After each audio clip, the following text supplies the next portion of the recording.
കാര്യം അങ്ങനെയൊക്കെ വലുതാണ്. അതൊക്കെ നമ്മൾ വളരെ വ്യക്തമായി സമ്മതിക്കുന്ന കാര്യങ്ങളാണ്. പക്ഷേ ഇല്ല സർ, കേരളത്തിലെ മുസ്ലിമീങ്ങളെ സംബന്ധിച്ചിടത്തോളം ആധികാരികമായ മതപണ്ഡിത സഭ മതപരമായി അവരെന്ത് ചെയ്യണമെന്ന് പറയേണ്ടത്, മതപരമായി എന്ത് ചെയ്തുകൂടാ എന്ന് പറയേണ്ടത്, മതപരമായി ആരെങ്കിലും എന്തെങ്കിലും തെറ്റ് ചെയ്താൽ പറയേണ്ടത് അത് സമസ്ത കേരള ജംഇയ്യത്തുൽ ഉലമയാണ് സർ. അതിനെയാണ് കേരളക്കാർ അംഗീകരിച്ചിട്ടുള്ളത്. അത് മാത്രം അങ്ങൊന്ന് ഉൾക്കൊള്ളണം. അതൊരു വലിയ കാര്യമാണ്. പിന്നെ സർ, സർക്കാർ ഒരിക്കലും കള്ളത്തരത്തിന് കൂട്ടുനിൽക്കരുത് സർ. അത് പാടില്ലല്ലോ സർ. സാധാരണ ഇല്ലാത്ത ഒരു സാധനത്തിന്റെ പേരിൽ ഒരാൾ പിരിവ് നടത്തിയ എന്താണ് സർ ചെയ്യുക? അവിടെ SI കൂട്ടരും വന്നിട്ട് അയാൾ അങ്ങനെ തന്നെ പിടിച്ച് ജീപ്പിലിട്ട് പൊക്കി കൊണ്ടുപോയി 2 കുട്ടി ഇടിച്ച് അയാളെ കൊണ്ട് സത്യം പറയിക്കല്ലേ ചെയ്യുന്നത്. അതാണ് സാർ ഇയാളെ കൊണ്ട് ചെയ്യേണ്ടത്. ഇല്ലെന്ന് പിരിക്കുകയാണ്. ഇല്ല ടീമാളെ പറഞ്ഞ് ഇല്ലാത്ത ആശുപത്രി പറഞ്ഞ് പിരിക്കുകയാണ് സാർ. അതുകൊണ്ടാണ് സാർ, വേദന കൊണ്ട് പറയാണ് സാർ നിങ്ങൾ അങ്ങനെ. ഇനി സർ, അങ്ങയുടെ കൂടെ അന്ന് ഇരുന്ന് ഞങ്ങളോട് സംസാരിച്ച ആളില്ല. ആ ആൾ സർ ഞങ്ങൾക്ക് വലിയ വിശ്വാസമായിരുന്നു സർ. ആളൊക്കെ കുഞ്ഞു കൂട്ടി പറഞ്ഞാലും ഞങ്ങൾക്ക് അയാൾ വല്യാപ്പയാണ്. ഞങ്ങൾ അയാളെ വല്യാപ്പയാണെന്നാ വിചാരിച്ചത് സർ. അപ്പൊ അയാൾ പറയുന്നതൊക്കെ ഞങ്ങൾ വിശ്വസിച്ചിരുന്നു സർ, സ്നേഹിച്ചിരുന്നു അയാൾ സർ. അയാൾക്ക് ചില അബദ്ധങ്ങളൊക്കെ പണഞ്ഞ് എന്തൊക്കെയോ വന്നപ്പോ പരസ്യമായി എഴുതുകയും പറയുകയൊക്കെ ചെയ്തു സർ. അപ്പൊ ഞങ്ങൾ പ്രാർത്ഥിച്ചു സർ, വഷളാക്കരുത്, അയാളെ വഷളാക്കരുത്, അതുവഴി സമുദായത്തെയും വഷളാക്കരുത് എന്ന് പ്രാർത്ഥിച്ചു സർ. അയാളെ ഞങ്ങൾ അത്ര വിശ്വസിച്ചുകൊണ്ട് തന്നെ ഇരിക്കുകയായിരുന്നു. പിന്നെ ഞങ്ങൾക്ക് സംശയമായി സർ, അയാൾ പറഞ്ഞു പറ്റിക്കുന്നുണ്ടോ എന്നൊരു സംശയം വന്നു സർ. ഞങ്ങൾ അങ്ങനെ പിന്നെ പോകെ ഞങ്ങൾക്ക് ഉറപ്പായി സർ പറ്റിക്കുന്നുണ്ടെന്നുള്ളതിൽ പിന്നെ ഞങ്ങൾക്ക് സംശയമൊന്നും വന്നില്ല സർ. അത് അദ്ദേഹവും നിങ്ങളുടെ കൂടെ ഇരുന്ന് പറഞ്ഞ അദ്ദേഹവും മനസ്സിലാക്കും. ദീനിന്റെ കാര്യത്തിൽ കളിക്കാൻ ഒരു വല്യാപ്പയായും ഞങ്ങൾ സമ്മതിക്കില്ല സർ. ഒരു വല്യാപ്പയ്ക്ക് ഞങ്ങൾ ആ ബന്ധം കൊടുക്കില്ല സർ. അത് മനസ്സിലാക്കും. മാത്രമല്ല ചില കാര്യങ്ങൾ എന്നെ ചോദിക്കാണ്ട് സർ. ചോദിക്കാനുള്ള പ്രധാനപ്പെട്ട കാര്യം, ഞങ്ങളുടെ സമസ്തയുടെ നേതാവാണ് ബഹുമാന്യനായ പാണക്കാട് സയ്യിദ് ഹൈദരലി ശിഹാബ് തങ്ങൾ. പാണക്കാട് കുടുംബത്തെക്കുറിച്ച് ഈ കേരളത്തിലെ മുഴുവൻ ആളുകൾക്കും അറിയാം. നിങ്ങൾ കോടതിയിൽ നിയമിക്കുന്നത് ആരെയാണ് സർ? AG എന്ന് പറഞ്ഞു നിയമിക്കുന്നത് ആരെയാണ്? എങ്ങനെയാണ് പാണക്കാട് സയ്യിദ് ഹൈദരലി ശിഹാബ് തങ്ങൾക്കെതിരെ വിജിലൻസ് അന്വേഷണം വന്നതിന്റെ പിന്നിൽ ഏത് കുടുംബത്തിലാണ് പ്രവർത്തിച്ചത്?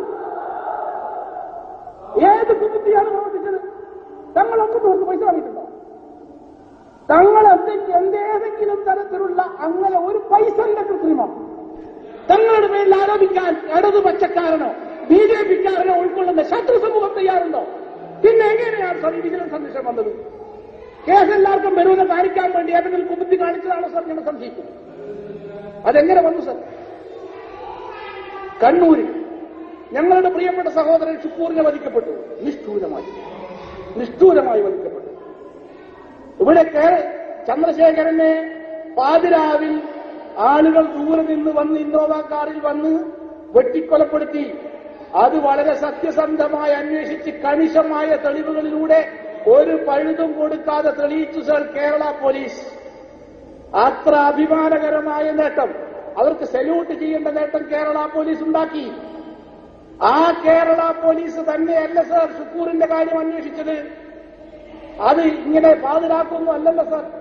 വളരെ പരസ്യമായി പട്ടാപ്പകൽ ചോദ്യം ചെയ്ത് തെളിവെടുത്ത് വിധി നടപ്പാക്കി പരസ്യമായി വെട്ടിക്കൊണ്ടതല്ല സർ പട്ടാപ്പകൽ. ആ 100 കണക്കിന് ആളുകൾ നോക്കി നിൽക്കുക ചെയ്തതല്ലേ ഈ സംഭവം. എന്തുകൊണ്ടാണ് സർ ഈ പോലീസിന് അത് അന്വേഷിക്കാൻ പറ്റാതിരുന്നത്?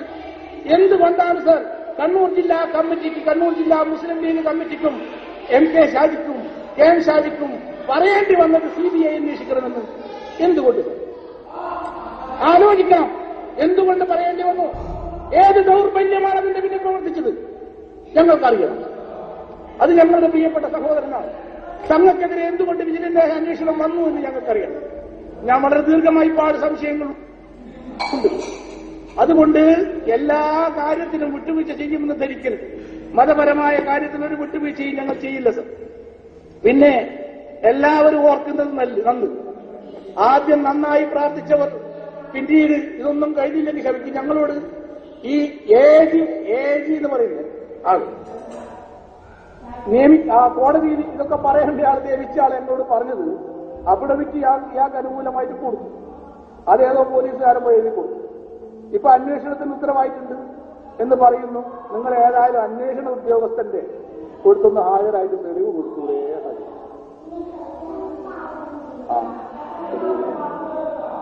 ആരാണ് അന്വേഷിച്ചത്? അല്ല, അത് നിങ്ങൾ നോക്കിയിട്ട് കൊടുത്താൽ പോലെ. അപ്പൊ ഞങ്ങൾ ഇവിടുന്ന് അങ്ങനെ വണ്ടി വിടുക കാസർഗോഡ്. ഏത് പോലീസുകാരന്റെ തൊപ്പി കണ്ടാലും നിർത്തുക, അന്വേഷിക്കുക.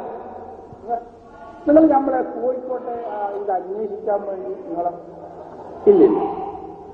ഉടനെ വണ്ടി നേരെ ഒരു എസ് ഐ നിൽക്കും.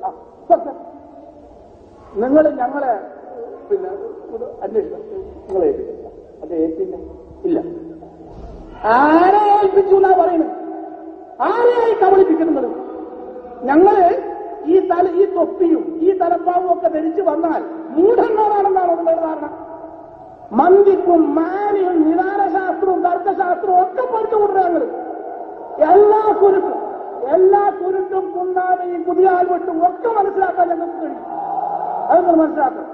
എന്നിട്ട് ഞങ്ങളോട് ഇങ്ങനെ അന്വേഷിച്ച് നടക്കാൻ പറ്റും പോലീസുകാരനോട്. ആർക്ക് കൊടുത്തു എന്ന് പറ.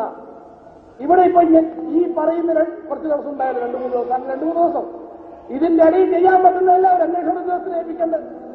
എന്തുകൊണ്ട് ഏൽപ്പിച്ചില്ല? 3 മാസം സമയമുണ്ടെന്നാ പറയുന്നത്. ആർക്ക് സമയം? ആരോടായി പറഞ്ഞു പഠിപ്പിക്കുന്നത്?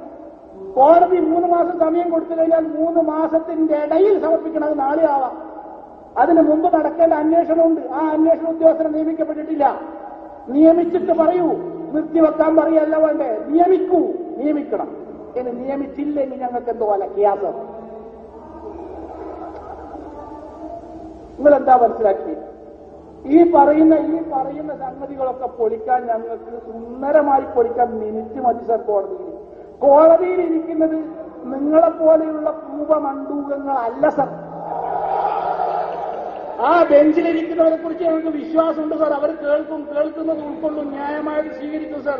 ഇയാള് പിരിച്ചു എന്നുള്ളതിന് ഞങ്ങളെടുത്ത് തെളിവുണ്ട് സർ. ആ തെളിവ് കൊടുത്താൽ സുന്ദരമായിട്ട് ഈ കൊടുത്ത മനുഷ്യന്മാരെ കോടതി വെച്ചത് കീറും. ഞങ്ങൾക്ക് തൊലയ്ക്കുക. നിങ്ങൾ കൊടുത്തില്ലെങ്കിൽ കൊടുത്താൽ നിങ്ങൾക്ക് നല്ലത്. ഇല്ലെങ്കിൽ ഇവിടെ നരസിംഹറാവു അങ്ങനെയാന്ന് തോന്നുന്ന അയാളുടെ പേര് ഒരു മനുഷ്യനുണ്ടായിരുന്നു. ഇന്ത്യന്റെ പ്രധാനമന്ത്രി, ഇന്ത്യ മഹാരാജ്യത്തിന്റെ പ്രധാനമന്ത്രി, ഇന്ത്യയിലെ ഏറ്റവും വലിയ രാഷ്ട്രീയ പ്രസ്ഥാനമായ ഇന്ത്യൻ നാഷണൽ കോൺഗ്രസിന്റെ പ്രസിഡന്റ്. അതിന്റെ അപ്പുറം എന്താ പിന്നെ വേണ്ടത്? ഇന്ത്യയിൽ എന്തായാലും വലിയ സ്ഥാനം നിങ്ങൾക്ക് ആർക്കെങ്കിലും ഓർമ്മ ഇല്ല. എന്തായാലും ഇത് വെച്ചു ബാബരി മസ്ജിദ് മനഃപൂർവ്വം പൊളിച്ചു. എന്താ പറഞ്ഞു? നമ്മളിത് പറയുമ്പോ മുസ്ലിം ലോകങ്ങളൊക്കെ പറയുമ്പോൾ ശരിയാക്കി തരാം. അവസാനം ശരിയാക്കി തന്നു, പൊളിച്ചു. അതിനുശേഷം അയാളെ സ്ഥിതി എന്താ? ഇന്ത്യന്റെ പ്രധാനമന്ത്രി, ഇന്ത്യൻ നാഷണൽ കോൺഗ്രസിന്റെ പ്രസിഡന്റ് മരിച്ചത് ആരും അറിഞ്ഞില്ല. എവിടെയോ കിടന്ന് മരിച്ചെന്ന് പറയുമ്പോൾ കോൺഗ്രസ്സുകാരൻ പോലും വീഡിയോ